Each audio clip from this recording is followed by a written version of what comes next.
All right, let's get right into it. Today, we're staging a massive showdown between the three materials that literally build our world. In one corner, you got the master of the skyline. In another, the bedrock of our cities. And in the third, the sustainable challenger making a huge comeback.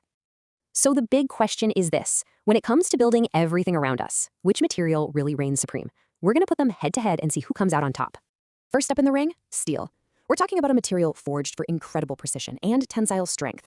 It's the whole reason we can have these soaring skyscrapers and huge, wide-open spaces. It's really the skeleton of modern ambition.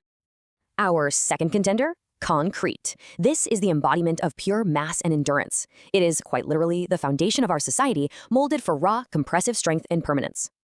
And don't count this one out. Our final titan, timber. Yeah, it's the oldest building material we have, but it is having a serious high-tech comeback. We're talking about engineered mass timber. It's light, it's renewable, and it's one heck of a modern competitor. Okay, let the fight begin. Round one isn't just about who's strongest, it's about efficiency. We're talking strength to weight ratio. So who's the real pound-for-pound champion here? And wow, in what might be a huge upset, timber takes the first round. When you actually factor in the weight, the data shows that engineered timber is about 20% stronger than steel. That is a massive advantage. It means you can have lighter foundations and, get this, it performs better in an earthquake because it reduces the seismic forces a building has to deal with. On to round two. You know, in the world of construction, time is absolutely money. So who wins the race to build? And here, steel and timber just pull way ahead. It's because their parts are prefabricated in a factory, so building on site is more like snapping together a giant kit. Concrete, on the other hand, has to be poured right there, and then you have to wait. It takes a full 28 days to cure before it even reaches its design strength. That is a huge delay in any project timeline. And now for the final round. And you know, this might just be the most important one of all.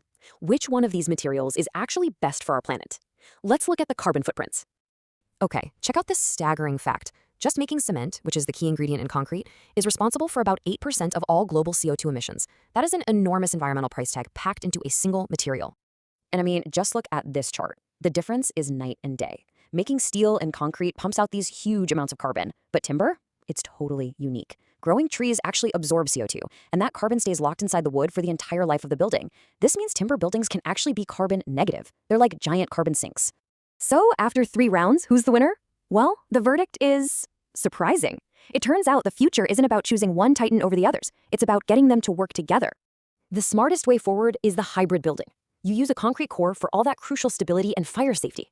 Then you bring in a steel frame for those long, open floor plans we all love. And you finish with mass timber floors to slash the weight and drastically cut the building's carbon footprint. It's all about using the best of all three. So in the end, the ultimate winner isn't a single material at all. It's intelligent design. The future is built with a team of titans. Which really makes you wonder, what combination of these titans is holding up the world right around you?